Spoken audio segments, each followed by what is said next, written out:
Welcome, everyone.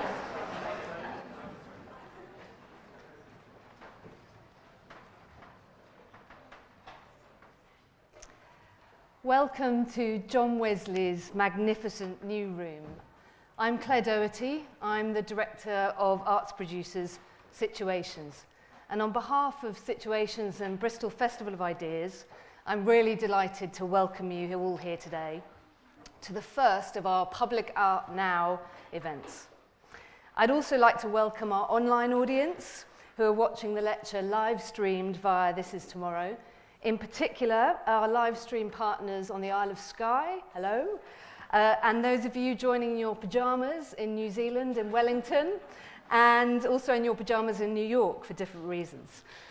We readily encourage you to share your thoughts with us via Twitter.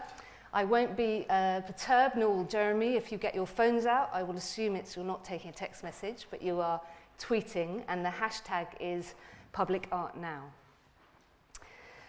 The foundation stone of this building was laid almost exactly 275 years ago today by John Wesley, founder with his brother Charles of Methodism, making it the oldest Methodist building in the world.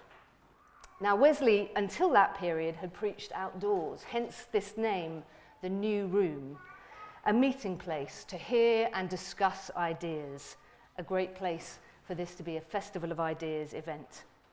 The New Room, as I've been told, was a practical building designed to fulfill many different kinds of purposes. As well as being a place where religious societies could meet, it was also a schoolroom, a dispensary for free medicine, and a place where the Wesleys could speak out on social injustice, such as Bristol's involvement with the slave trade in the 18th century. Today's event maintains this long association of being a meeting place for the people of Bristol. And only 3 days ago, it hosted Tony Benn's memorial event. Now, this seems a fitting place, then, to gather here together on this beautiful Sunday afternoon to hear, in my opinion, one of the most significant artists of our time, Jeremy Deller, whose exhibition English Magic has travelled from the Venice Biennale to Bristol Museum and forms the cornerstone of this fantastic Bristol Art Weekender. We've invited Jeremy as the first speaker in Public Art Now, which is a year-long series of films, events, talks, discussions, workshops and publications in association with Bristol Festival of Ideas and partners in Europe and the US. Now, public art is often cast as the kind of mass entertainer, such as the slide going down Park Street right now, or the uninvited guest. I'm sure many of us can think of those monumental, should we say, turds on the plaza in various capital cities throughout the world. What springs to mind for you when I say the word public art? Perhaps the Angel of the North? Perhaps a roundabout bauble? Or the odd bronze hedgehog, maybe? But in our opinion at Situations, and many of our colleagues, artists and curators and producers, public art can really take any form or mode of encounter. Earlier this year, we published this small pocketbook, seems very appropriate to this place, The New Rules of Public Art, which are a set of provocations, if you like, about what public art can be. I believe that artists have the capacity to show us a way of living that is different, to show us things as if they could be different. If you've encountered Situations projects over the past decade, you might have helped barn raise a pavilion in Victoria Park in South Bristol, become a Nowhere Island citizen, stood on a cliff top and watched an Arctic island sail by. Or over this weekend, perhaps some of you have heard 75 songbirds responding to Franz Liszt's piano concerto in the Lord Mayor's Chapel. We work with artists who are interested in connecting directly with people's lives, opening up new horizons and ideas about the times and places in which we live. As Brian Eno once said, sometimes the strongest single importance of a work of art is the celebration of some kind of temporary community. And this is what Jeremy Deller investigates, celebrates, and instigates. Your service sheet today is a series of images that will guide you through this lecture, and I'm delighted to welcome Jeremy to speak to us. Thank you. Thank you.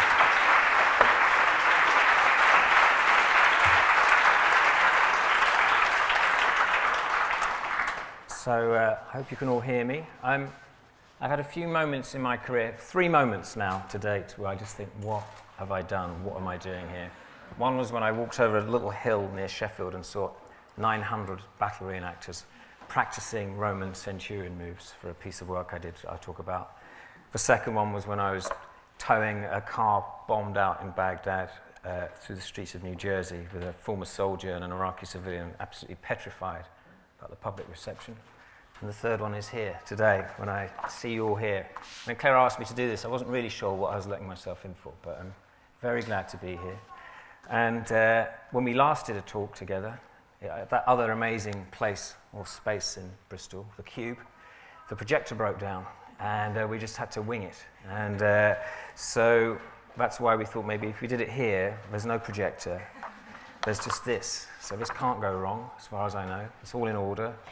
And we'll refer to these images throughout. But Claire asked me to talk a little bit about myself and maybe my background in art. I mean, I was born in South London in 1966, and my parents were very keen for me to go to museums, especially my father. So I spent a lot of time in art galleries and museums, was very happy in them, felt very much at home in them. And that's probably informed my work since, to be honest, because much of it is based around museums, even if it's not in museums. And so I spent a lot of time in museums.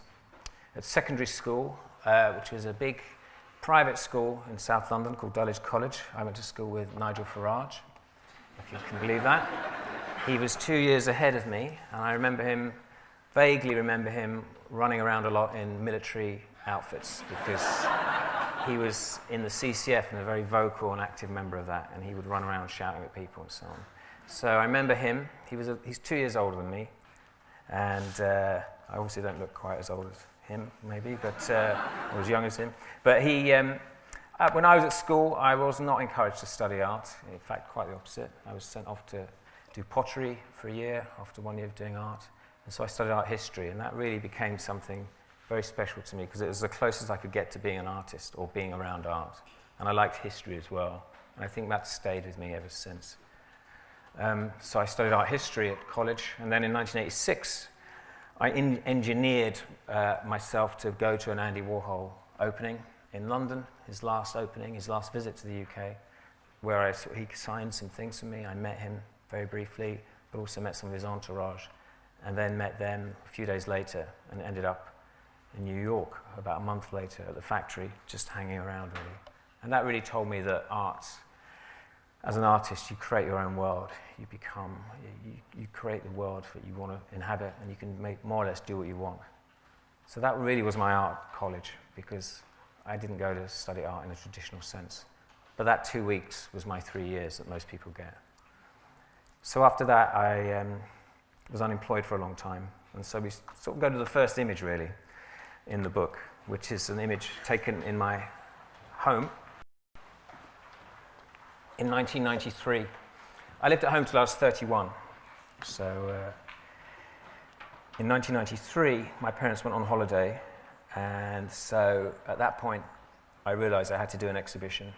So I did an exhibition in the house in their absence. So I took over the house and used all the rooms. I used the toilet, I used the living room, and this is a photograph from my bedroom. And I did a series of paintings based around almost the life cycle of Keith Moon, the drummer from The Who, about his life, death, and then subsequent resurrection, really.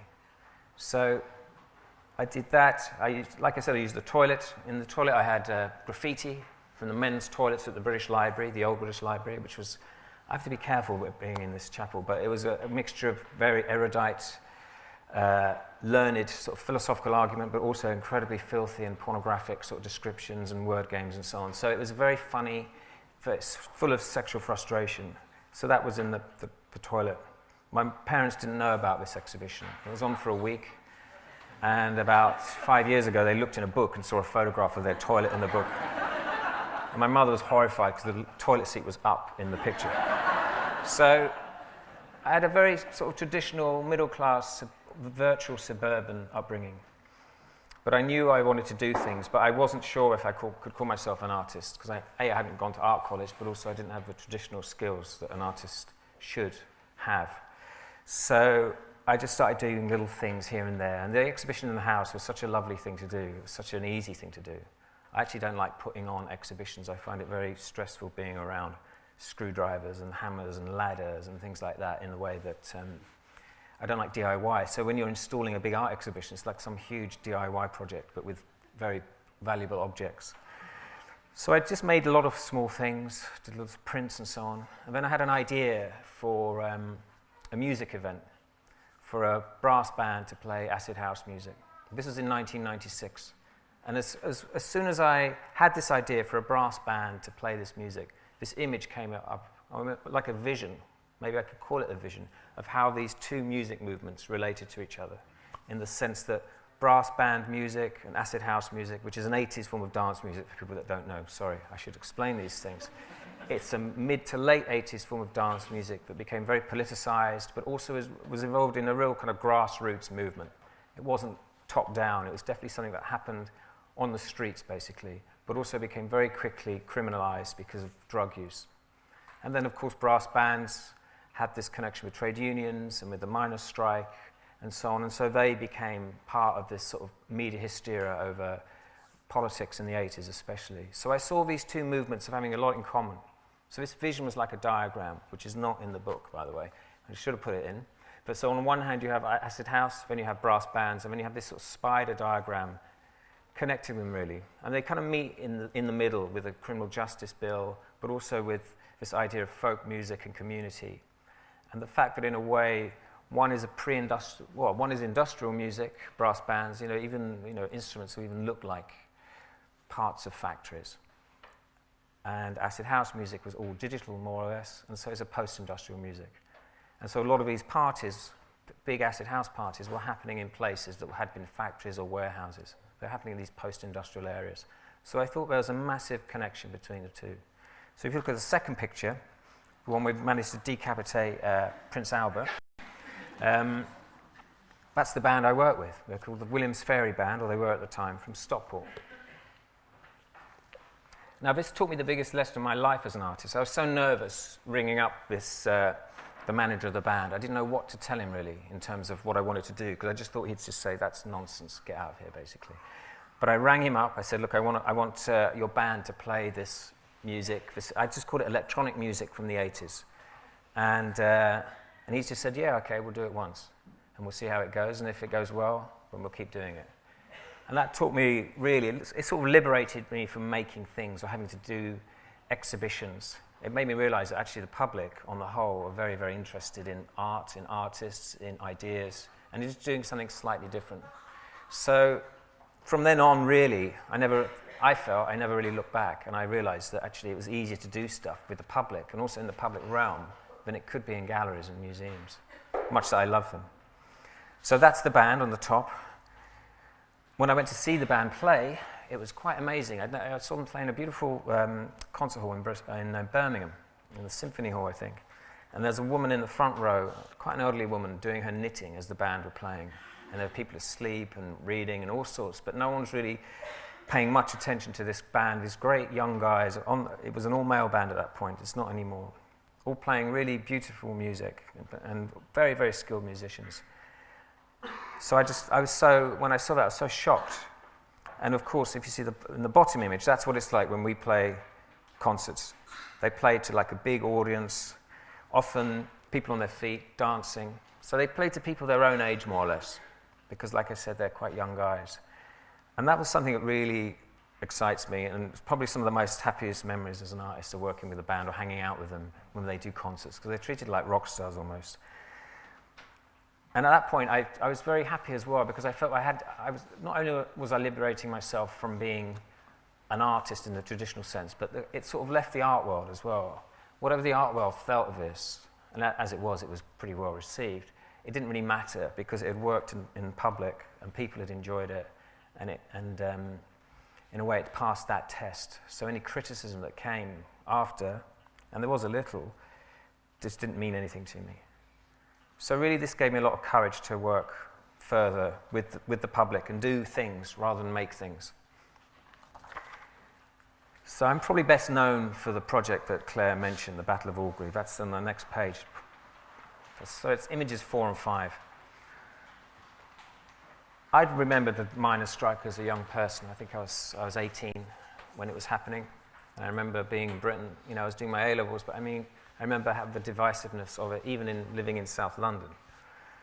And I knew that it was an unpleasant moment in British history. And I remember seeing the Battle of Orgreave, as it was called, from June 18th, 1984 on TV. I remember seeing the miners being pursued up a hill, basically, by mounted police, and also police with dogs and snatch squads. And it was kind of a moment for me, a politicization really for me, through television. Probably TV has really helped me a lot. Growing up, it was really how I found out about the world, through nature documentaries, Top of the Pops and the news. Those are sort of the trinity for me really, 3 things that really helped me. And probably everything I've done has been based on those things. So many things I've done have been based on those 3 elements. So I saw the strike and I witnessed it from telly, basically. And I remembered this event, and I never forgot it. And there's the imagery you'll never forget. It was like something out of a medieval battle. It was like a rout, basically, of an army. And it kept with me, and I knew that at some point, as soon as I became an artist, or felt I could call myself an artist, I would do something about this. So it's an idea that I sat on. And what I wanted to do was recreate that thing that I'd seen in the place where it had happened, with the original participants, but also with members of battle reenactment societies. So people, and there might be some here, people who at weekends will dress up as Roman centurions or Celts or Napoleonic war soldiers, English Civil War and so on. And they would come and reenact this battle with former miners. Originally I wanted it to be in real time over a period of 8 hours with 15,000 people, but you have to make some compromises sometimes, and that wasn't going to be possible in any respect. Because I was actually interested as much in reenactors and British history as I was in the miners and the miners' strike. And I wanted those reenactors who often talk about living history to come up against real living history, i.e. miners who were part of a campaign, who had fought in a campaign effectively, something that resembled a civil war in terms of the sort of social and cultural divisions that were going on in Britain. Because if you go to reenactments, this was definitely the case in the past, reenactments were often really about the minutiae and the technicalities of warfare. They weren't really about the bigger story, as it were, about the social impact, or why a war had happened, or why battles were happening. And so I felt that I wanted to make a reenactment that was absolutely political. No one died in the Battle of Orgreave, unlike most battles where people do die. People were injured, of course, people were arrested, and people nearly went to prison for a long time, but no one was killed. But I felt it was a battle that could join almost the canon of great battles, if that's the right term, really. Probably not the right term. Canon of battles that had happened in the UK. That would be like the final point almost, or one of the final points. Also, as a part, it was really a piece of performance art. It was a public event, it was filmed, and the money from the filming, in terms of support from Channel 4, actually made it happen. Otherwise, we wouldn't have been able to do it. So in a way, we used the filming as a way to get the budget to make a performance art project, a public project. And so again, it's sort of a Trojan horse in a way. But what interested me about the Battle of Orgreave and about doing that is that often with socially engaged art practice, or with events like this, with communities, with big or small C's, whatever you want to look at it like, people often think that you're doing this thing to bring people together, to make them feel better about something or to heal wounds. But if anything, I was trying to make people feel more angry and get people riled up about what had happened in their area, especially the audience. A lot of the miners, former miners, were still angry and probably still are angry about what happened to them throughout that year, throughout the year of the strike.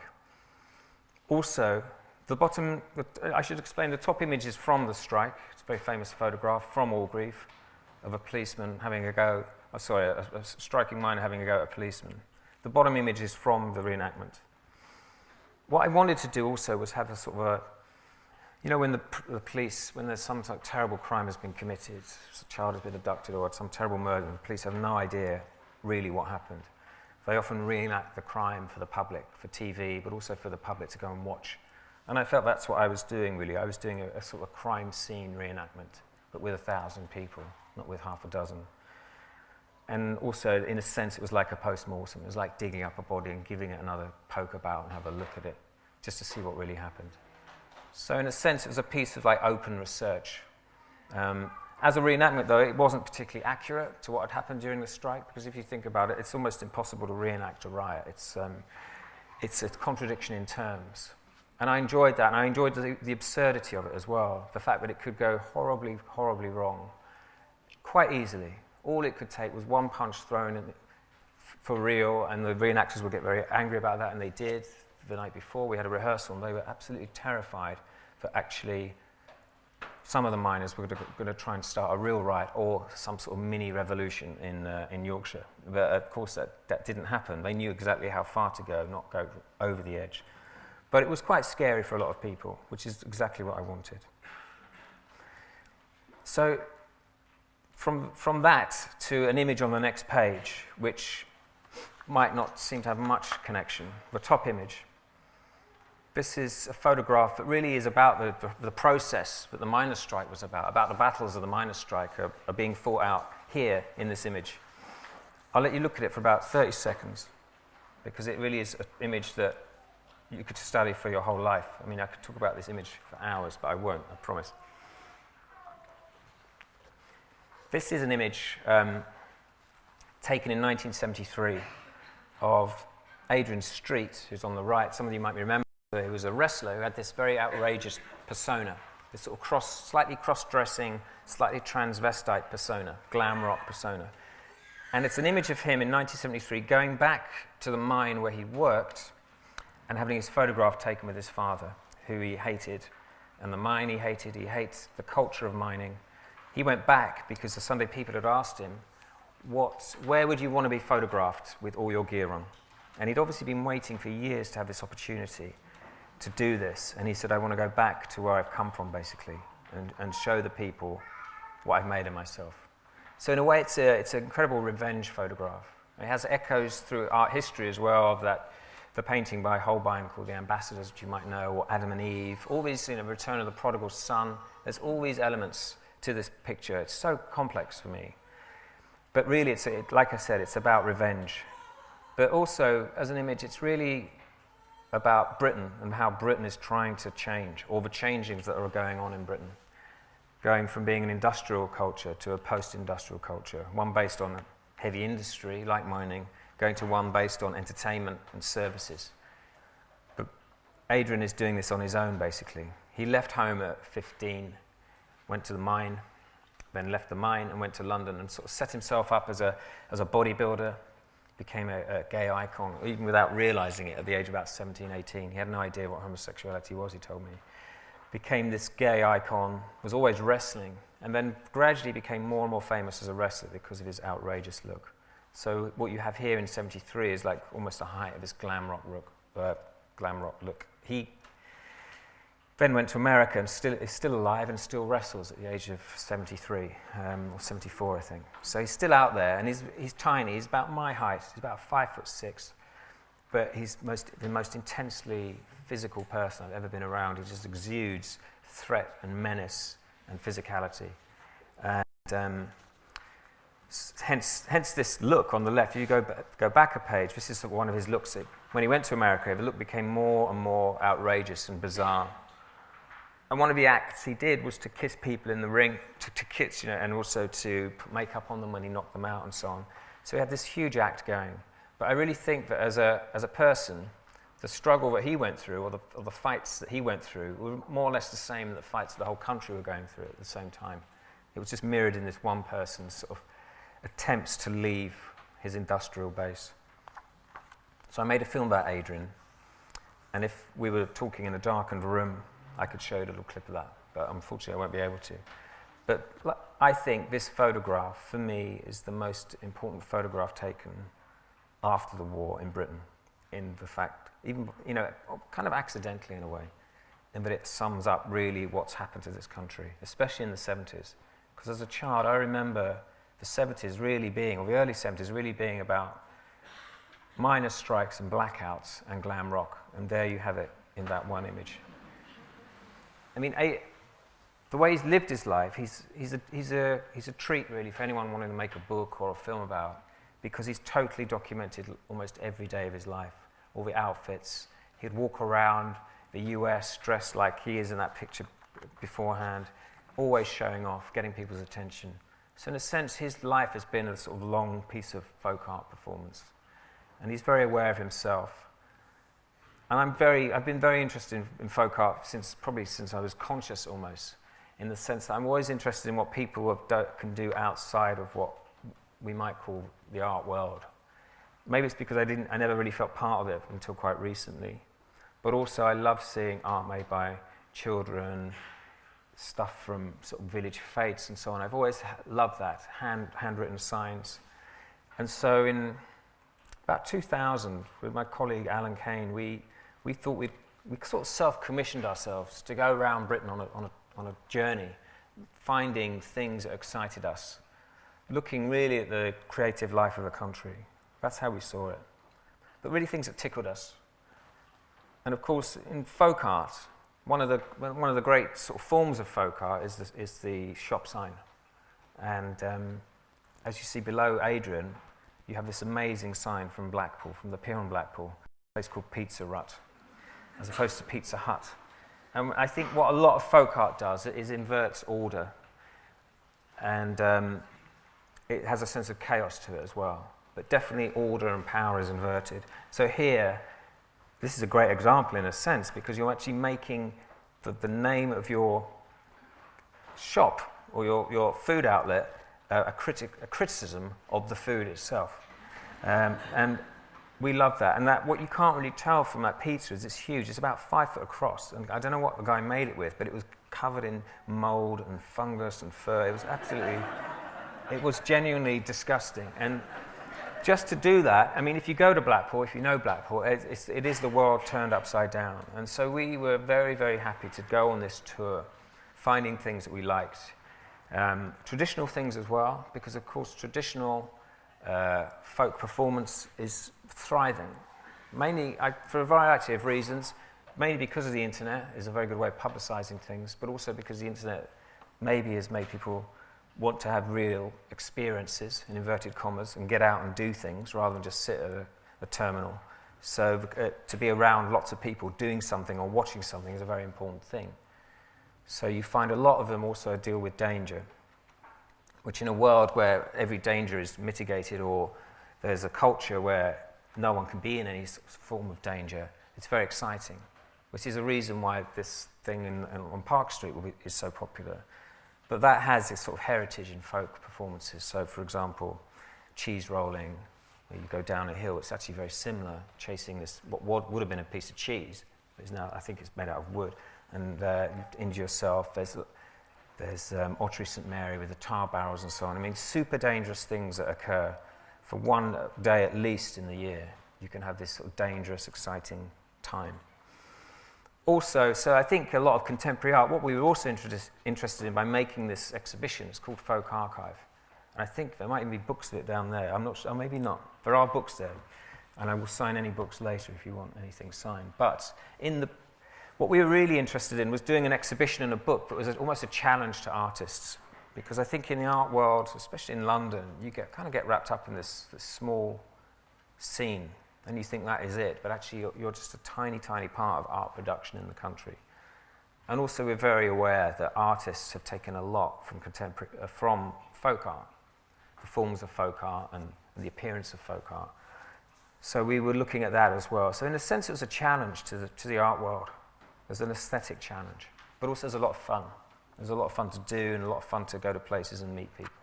And often it's the people you remember more than anything else who you meet, and sometimes you continue to work with.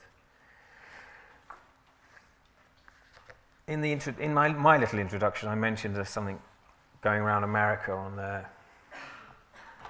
with a car that's blown up in Baghdad. So if you turn the page to images 10, 11 and 12, you'll see it's a kind of a cycle of images, it's kind of a life cycle of an artwork.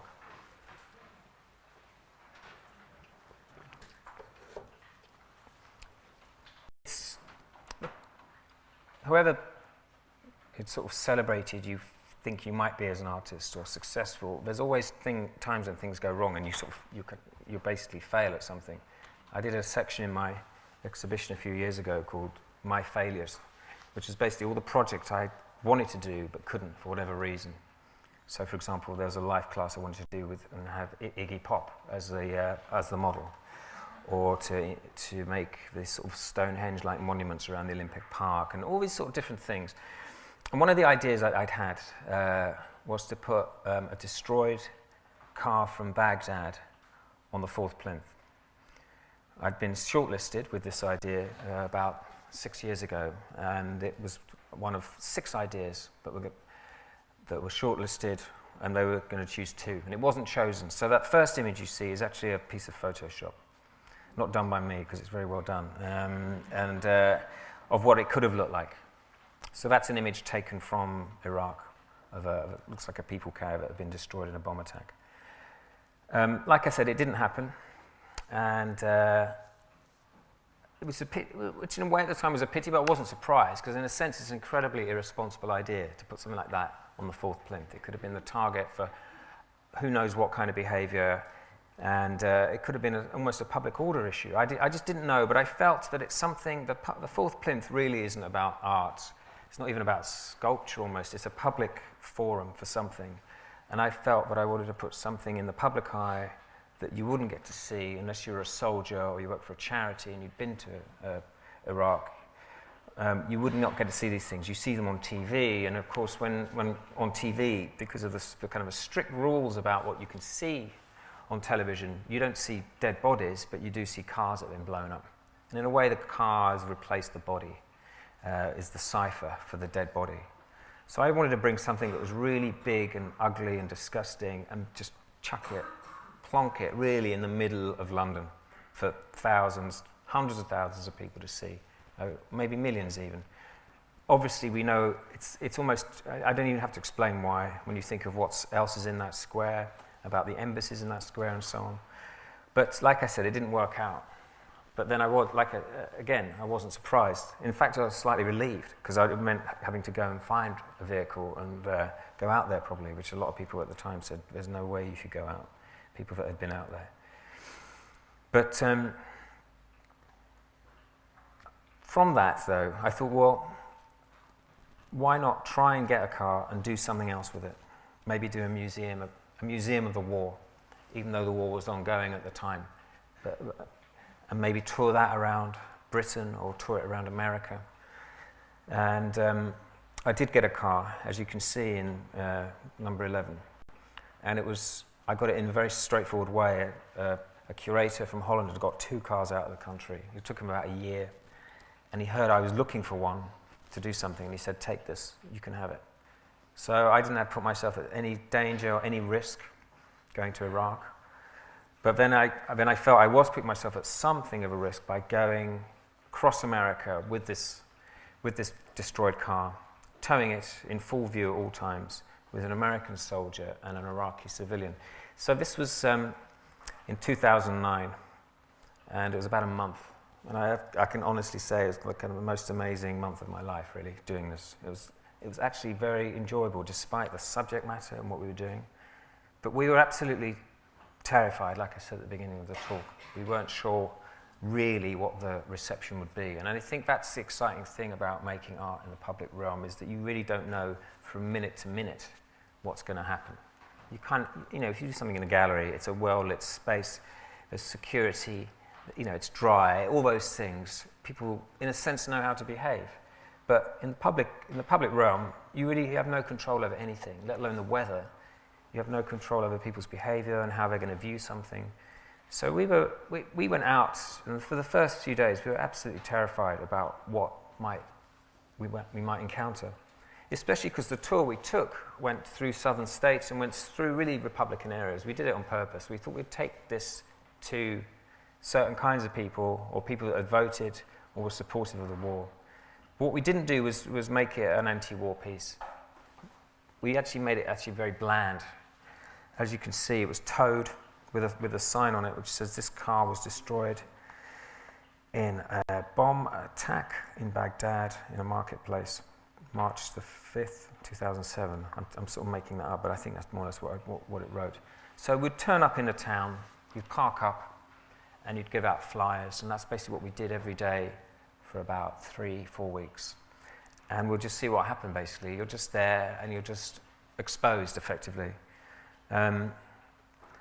We did it, like I said, in a very low-key way, because we weren't working as activists, because there is a big difference, in a way, between activism and art, or conceptual art, or there can be.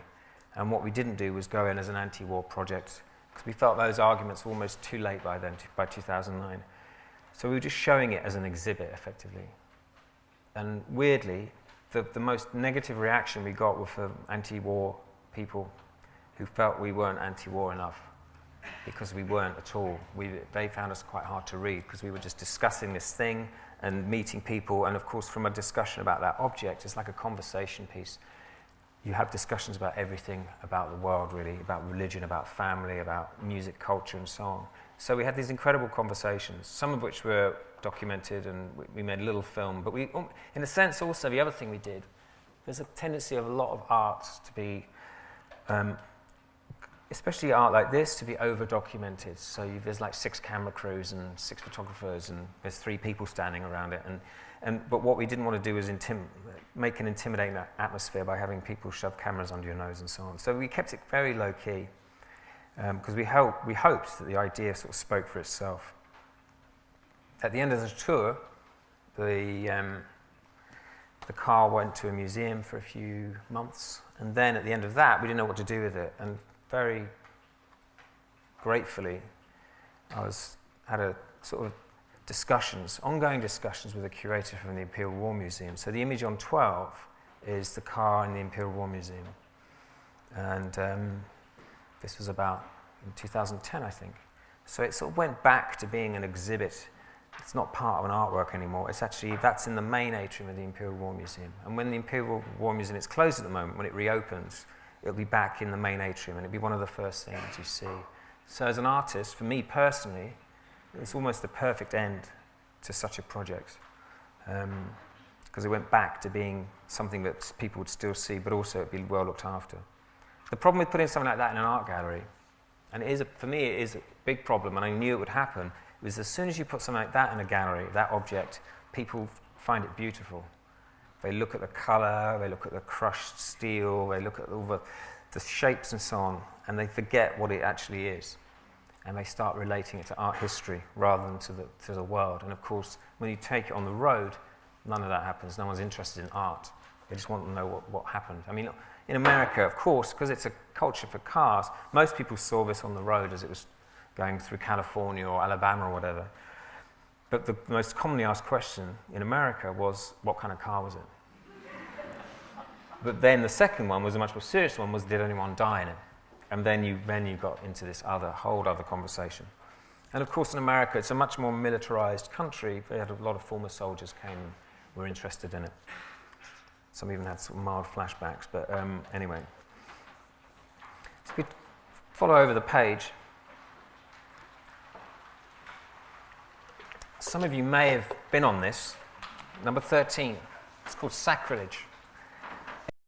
In a way, like Pizza Rut, I called this object Sacrilege. It's a life-size scale model of Stonehenge as an inflatable. And I called it Sacrilege, so I got in the criticism first, before anyone else did. So I thought, yes, if someone accused me of being sacrilege, I'd say, well, yes, it is, exactly. And I was thinking about the Olympics, thinking about Britishness and about our history, and I was going to go in for some big thing where they gave artists loads of money to do things, and I forgot. And then I spoke to some people in Glasgow, and I said, they said, do you want to do a public project? I said, I would love to do an inflatable Stonehenge. And so it happened in Glasgow 2012, and then it toured Britain and toured London during the Olympics. And it was here in Bristol, so some of you may have gone on it. And to me, really, it's probably the most stupid artwork ever made, if you can call it an artwork even. I mean, it's the most stupid idea that probably shouldn't have happened, but I'm glad it did. And everybody loved it, and I do like it, but it's almost terrible, isn't it, in a sense, for what I've done there. But I think as soon as you see it, and you see people on it, interacting with it, then you can't help but like it. But as an idea, it's totally on the edge, and I quite like that element of risk. You know, there's risk taking a car around America that's been blown up, and there's risks because that could degenerate into farce, as could the Battle of Orgreave. That could have become a farce. And this obviously could become a farce very quickly. And so I was interested to see what people would make of it.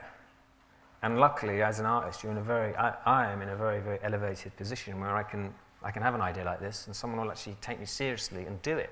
So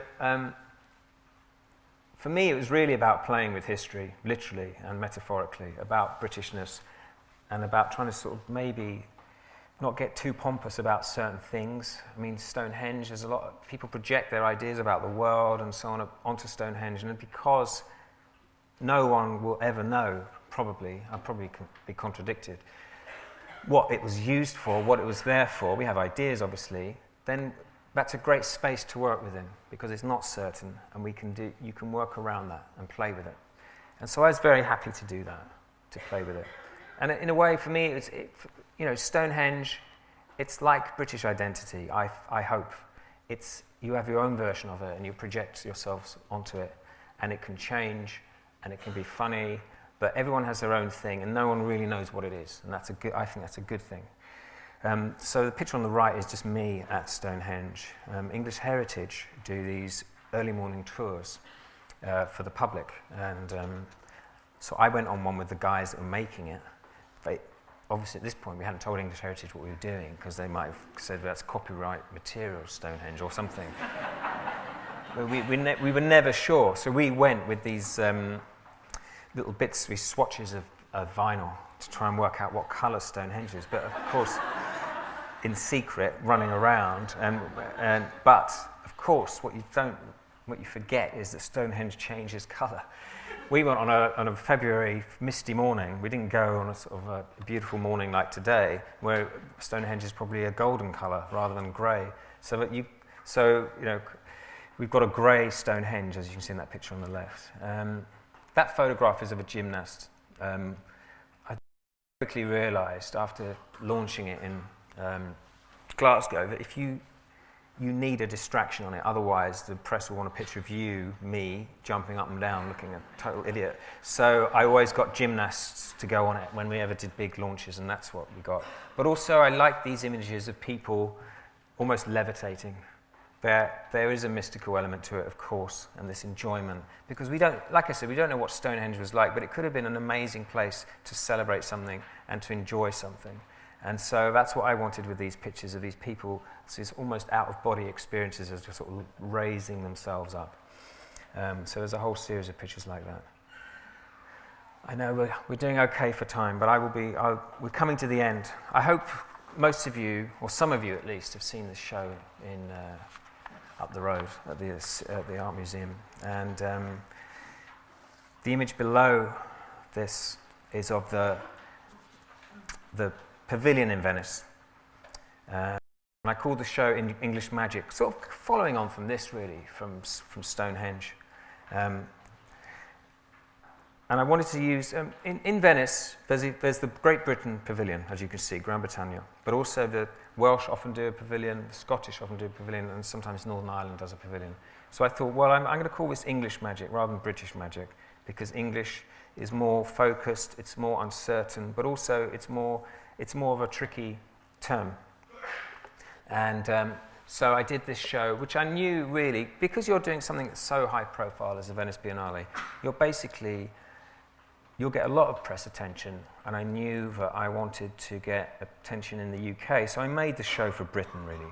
You're representing your country, but also I thought I'd make work about my country, or how I saw it at that moment, and things within Britain or England that I wasn't that happy with. So I'll very quickly talk about a few things. This is the entrance. So that image you see in the middle was about, you can't really tell how big that is, that's about 30 feet by 20 in Venice.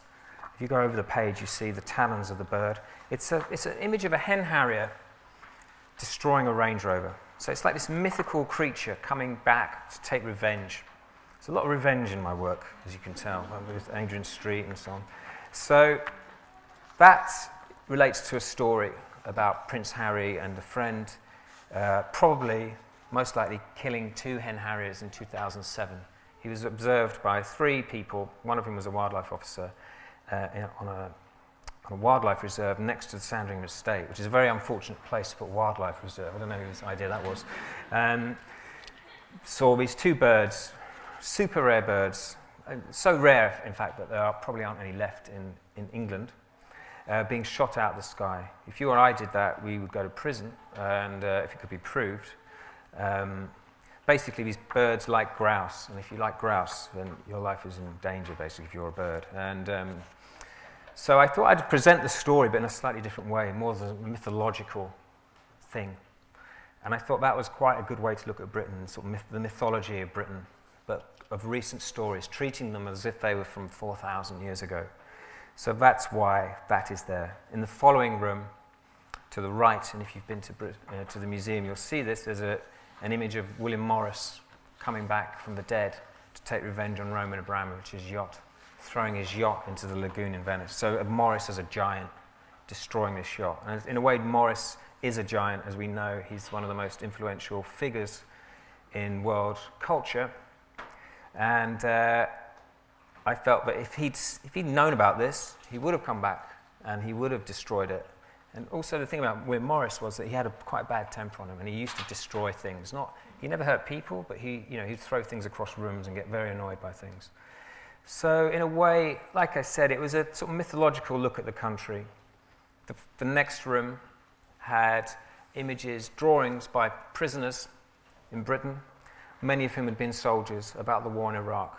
So it's like their personal drawings of things they'd seen or done in the war, with portraits, very formal portraits of a group of people, all men, who were involved in the build-up of the war itself. So Bomber Harris was there from the 1920s because he had pursued a bombing campaign in Iraq in the 20s of villages, but also obviously people like Tony Blair and Alistair Campbell, then other people like David Kelly and so on.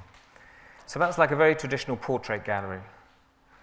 And then there was a large painting, a large mural. All these works are murals. They're on the walls. So the bird was on the wall, Morris was on the wall, and then there's a mural of St. Helier on fire, which was a futuristic look at what might happen in Jersey in a few years' time if we, as British taxpayers, go to St. Helier, very angry about their sort of secretive banking system, and by accident, and I stress by accident, we burn down the city, and we kind of sack it in a sort of medieval sense. So I was using painting because I love painting. I studied art history. I love it. I can't do it, but I like being around it.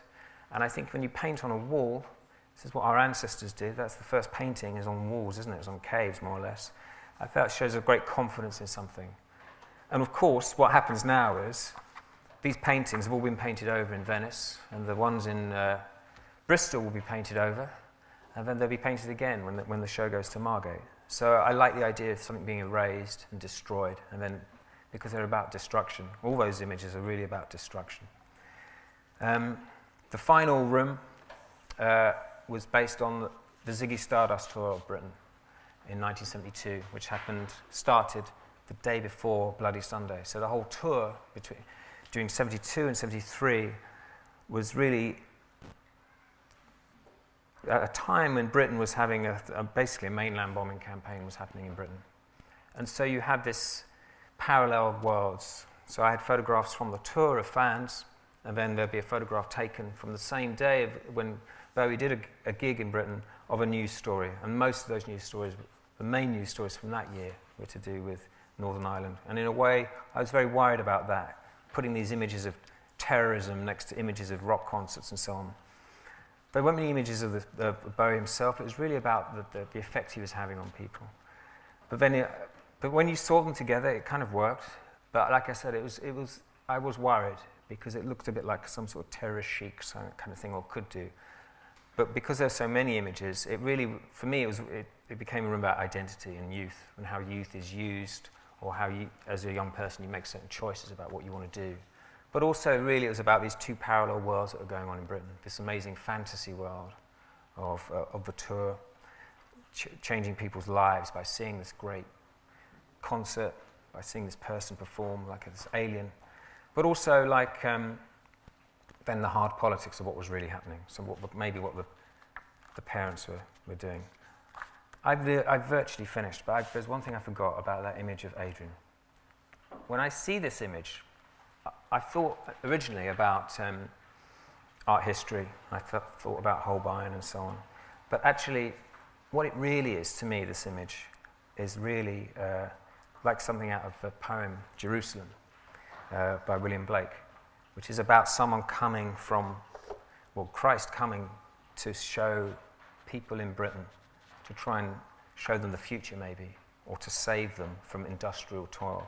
And in a sense, I think what Adrian did in that picture was he became this sort of Blakean character, coming from the future, which is where we are, you know, this entertainment world, this technological world we live in, to show these industrial people what the world could look like, you know, this shiny new world.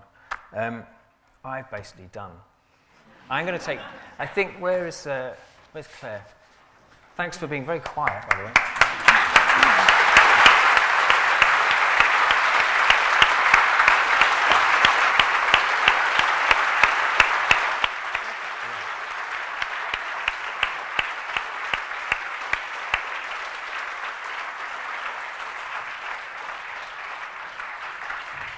Thank you so much, Jeremy. What an amazing insight into your practice. I feel like I could sit here. If it wasn't for the lack of cushions, we could sit for a number of hours, I'm sure.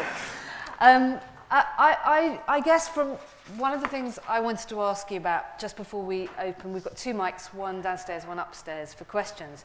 It's just this question of making as an artist. So I've always thought of your work as there's some moment of transformation that's going on. A moment of making that isn't a moment of making, as you've discussed, that's painting or sculptural forms, but it's a making of things. And I just wondered, you know, the difference between the experience of an exhibition like in Bristol Museum or in Venice Biennale, where you're gathering things and you're working with other painters, if you'd like to storytell, and then when you're on the road with the RV, with the car in the back, where it's an intervention. So I wondered if you could just talk about those two experiences. It's quite, in some ways, I'm interested in, as a storyteller, as a maker, you know, what's going on between those two processes for you? Well, if you want to talk about stories, I suppose when we went on the road, we were collecting stories in a way. And with Orgreave, with the film, if you've seen it, that's definitely about people telling stories about their lives and what happened to them during the strike. So that's that's collecting data or information, and you use it as you will, but that's listening to stuff, listening to people. Whereas in Venice, I was constructing, and also in Bristol, I'm constructing a narrative around objects. I'm arranging objects to make a story. Because of course the first art, I mean, I have to tell you all talks, I might as well tell you as well, but you know, there is this idea that there's two kinds of artists, and 10,000 years ago, there's the artist who was making this lovely stone polished axe head for the leader of the tribe, and then there's the artist who was telling stories around the fire to everyone else. And now we still have artists who make these trophy objects, and we know what they are, and then there's artists that sort of make experiences and collect stories or create stories. So I'm in the, am I in the latter? Latter, that's the last one. But yeah, one is, you know, you're working on your wits. You know, when we went around America, we had no idea what we were doing really. No one had done that before, as far as I know. But we were just working on our wits and just lucky and happy that at the end of the day we could, you know, we were still around to talk to each other as a group. But And it's interesting because we both studied art history, and what I've often seen in your work is this excavation as well that's going on. So there's the most fantastic banner in the museum. You have to see it if you haven't been to the exhibition, which says, if I get this right, Sir Charles Wetherell has left the city, which is comes from my favourite object in the museum collection, which is this flyer, which says, which relates back to the 1831 riots in the city, in Queen Square, where there was this character, Sir Charles Wetherell, who sparked the riots. And it was a sort of, 19th century tweet, if you like, which was Sir Charles Wetherell left the city at midnight, and they flyered the whole city to try and stop people rioting. Yeah. And so you've created this banner of that. I just like the fact that it's almost code, isn't it? Either Yeah. you know what that means or you don't, but it's just a nice phrase. Yeah. Someone said it's like Elvis has left the building, but Yeah. in a kind of a riot sense. Yeah, but Bristol in the 19th century was there first. Yes, a long way, yeah.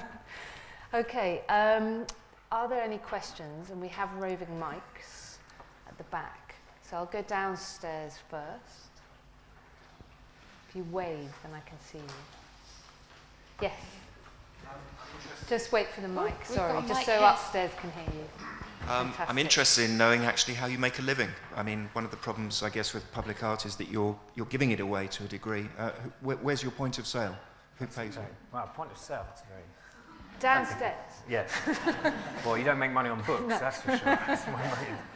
Well, I mean, I do sell work. I mean, if you wanted, you could buy that painting of William Morris on a wall and have it in your house or in your museum. So everything is for sale, theoretically. So things do sell occasionally. And the film I made that you see in Bristol, that's sold. That was an edition. I mean, I won't go into figures and so on, but things can be sold. I mean, in a way, that's the beauty about contemporary art, is that almost anything can be sold. But I'm not one of those artists that makes lots of things, but I get by from that. And also you get commissions and all sorts of things. So I'm okay, but thanks for your concern.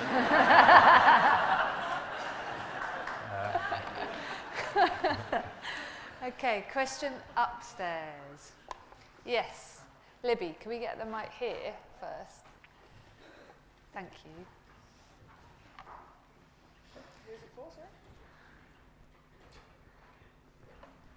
Where is this person? Here. Much of your work is in creating live events in the public realm.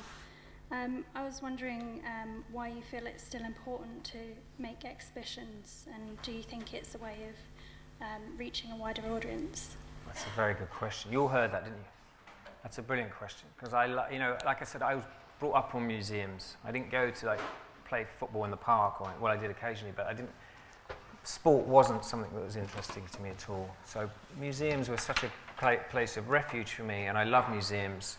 I have total, respect for them. But for me, the best thing that can happen to me is I'm in a town, wherever, like in America, and you go into the big museum in that town, and you just walk through. You're time traveling basically, and that's what I wanted to do in Venice, have this sort of time traveling aspect to it. But that's what museums are really. They're these sort of time traveling buildings. So I absolutely adore them, and it would be a much less interesting world without museums as places to go to. So I'm very lucky that I can work in both. Great. Another question upstairs, I think. Is it the back?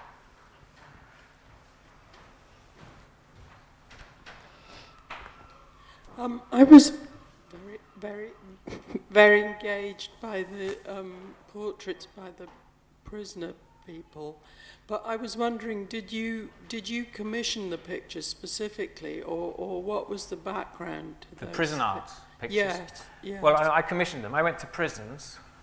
It took a lot of work actually going to a prison. Just going into a prison to meet strangers is not that easy thing. You have to go through the Ministry of Justice. But there's a charity called the Kirster Trust, who for years have been working in prisons with prisoners, making art and doing competitions and so on. So they have great connections. But even for them, it was quite difficult to get access to former soldiers, but also it's to do with the subject matter.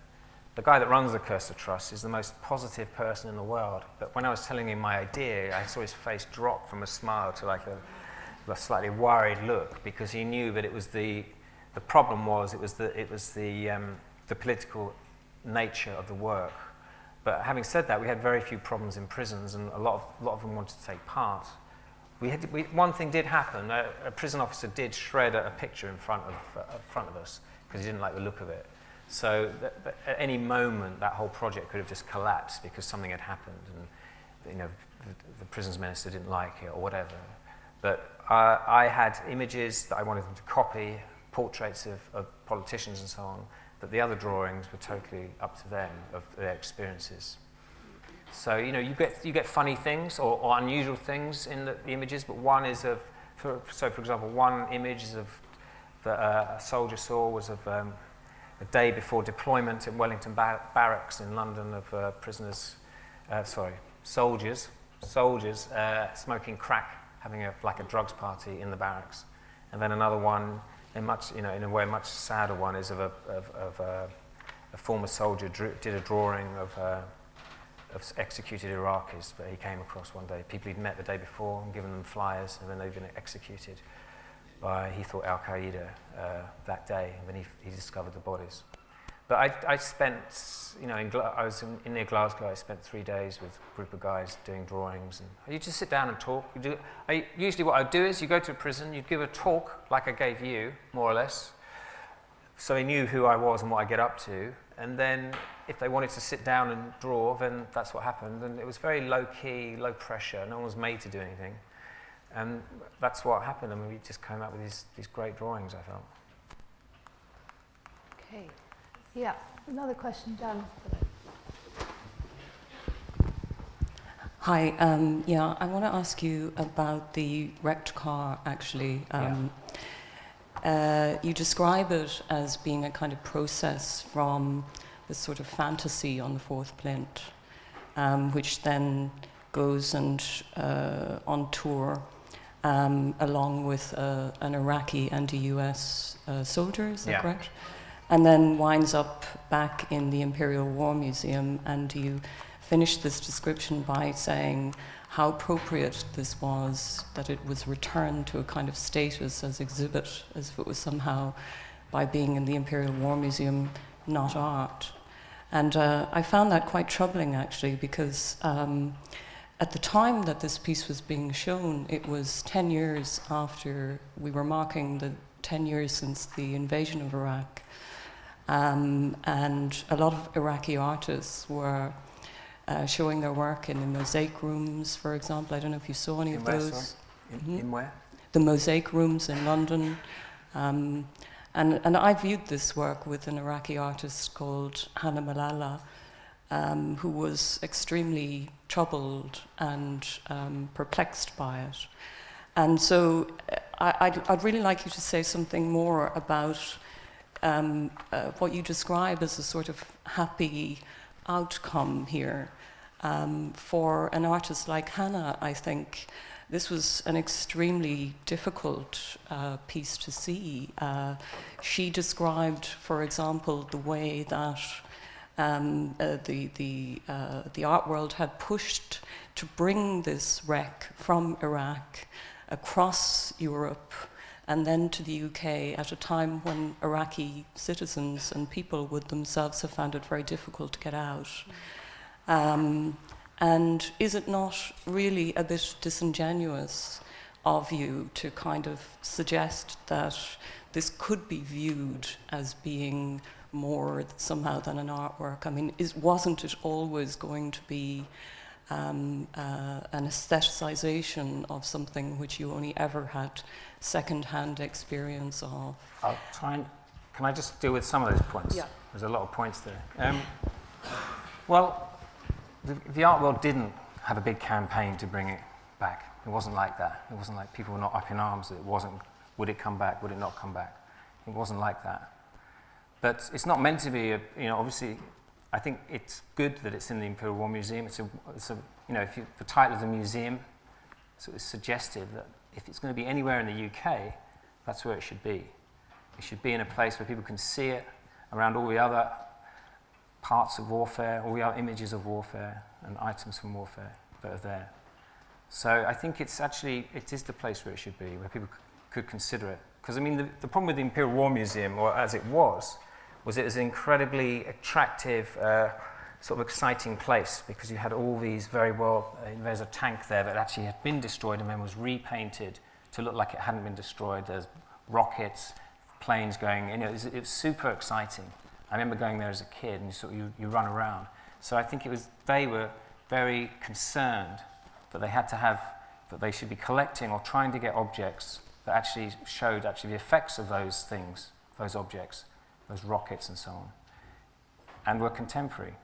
So I felt that was the place that it should go to.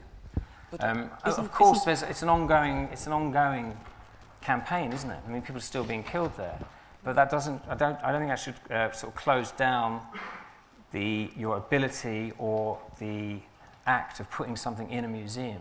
If it's ongoing, I think that's actually quite a good thing, to have something from a current campaign in a museum. You described it, Jeremy, to me at the time, which I thought was fascinating, as it's the only victim in the Imperial War Museum. Yeah. In that room. So I think that in a sense, in regards to your practice, what's interesting is that it's not a literal representation or a didactic work that requires a very specific response. It creates an open space to then have the discussion, for me, so that victim sits in amongst all those weapons of war, and it allows you to have that discussion as it did on the road. So actually, rather than, in some ways, it is an immensely emotive object, distressful one, and therefore to somehow hide that would to diminish the possibility of having a discussion about the Iraq War. So for me, it's much more resonant. But it is also sort of, stripped of identity, isn't it? I mean, we have a Baghdad marketplace. I mean, if this was an event that happened in Bristol, the marketplace would have been named. And somehow there's a sort of sense that, the specificity of this experience has been lost. Well, can I just answer that? When we gave out flyers to people, when we did the book, the marketplace was named. That is just a practical thing. You want to get your message across as quickly as possible. So it was all explained. It wasn't just, and the context of the explosion is explained quite clearly in the book as well. And in the Imperial War Museum. It was destroyed at a book market called Adrian Street. So it was a notorious attack, as I'm sure you know about, where many people were killed, but also it was an attack on this sort of cultural centre, where the auction houses and galleries and tea houses and so on. It was this sort of refuge for people, I think, this cultural refuge. So that, is telling as well. But, it's kind of a blunt instrument, isn't it? But it was meant to be. It was meant to be going around America and rubbing something in people's noses, in a way, if you really want my honest opinion. And Orgreave was meant to be like that as well. It was meant to be, for some people, it was meant to be a kind of quite a raw, not necessarily a pleasant experience, because, like I said, so much contemporary art or socially engaged art wants the world to be a better place at the end of it, and I wasn't necessarily looking at that or wanting that. I didn't want to tick boxes about how many people did you engage and how many people went away feeling better for what they'd done or seen. I'm really not interested in that. So that work might have been upsetting to your friend, and I can see why it would be upsetting, but I imagine the whole of the Imperial War Museum is upsetting. The Holocaust exhibit is upsetting. It is an upsetting place when you start thinking about things. But I personally was very, very happy it went there, because if it hadn't, it would have been buried or destroyed or re-destroyed. And I felt that it should be seen. Thank you. Thank you for your point. I think that was really, really, really useful. Other question upstairs at the back. I saw English Magic at Bristol Museum, and I enjoyed it a lot. I was surprised to find that you didn't actually paint the hen harrier, and perhaps there were other pieces that you didn't create.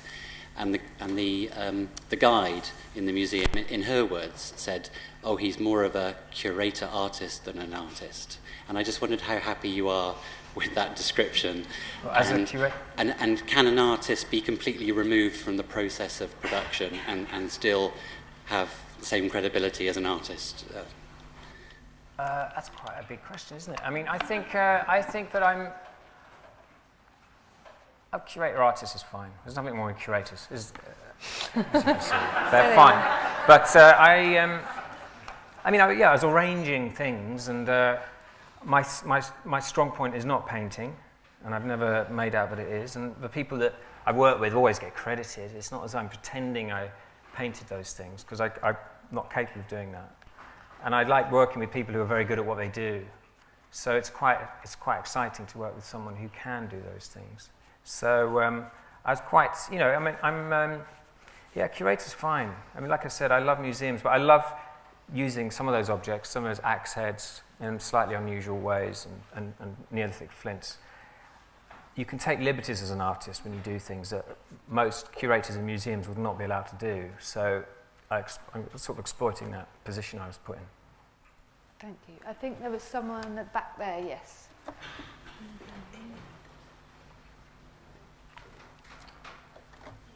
Yep, that lady there with the blue. Yep. Hi. My question, I think I know the answer, but I wanted to ask you if you agree with me that the work of the artist, or the job of the artist, is to make visible the ideology that underpins society, such as the class system or the arms trade. Well, that could be one role. There's many roles for artists, I think. I don't think you should you can be quite, to say it's just one thing. It's many things.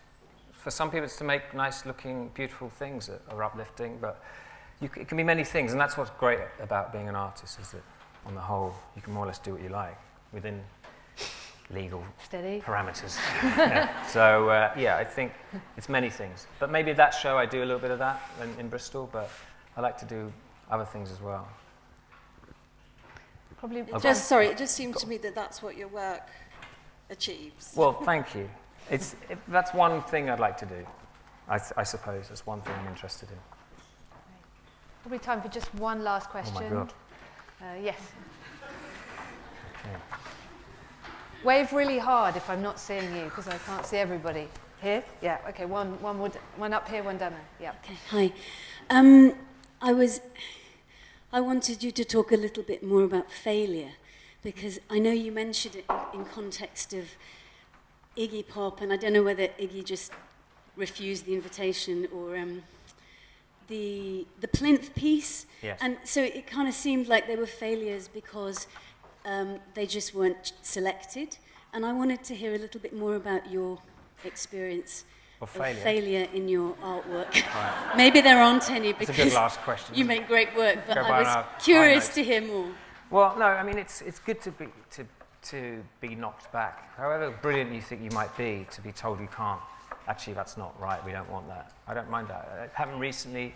I was asked to come up with an idea for 2 memorials, one in Oslo, just one outside, to commemorate or to mark the deaths of people killed by Breivik, Anders Breivik. And I didn't get that commission. In fact, what they selected was so far from what I was thinking of that it kind of made sense to why I didn't get it. But I think it's good to be reminded that you're not the bee's knees all the time. And, from failure, things do happen, because it actually makes you more determined sometimes, like with the 4th plinth. I knew that I wanted to do something, but maybe that was the wrong format.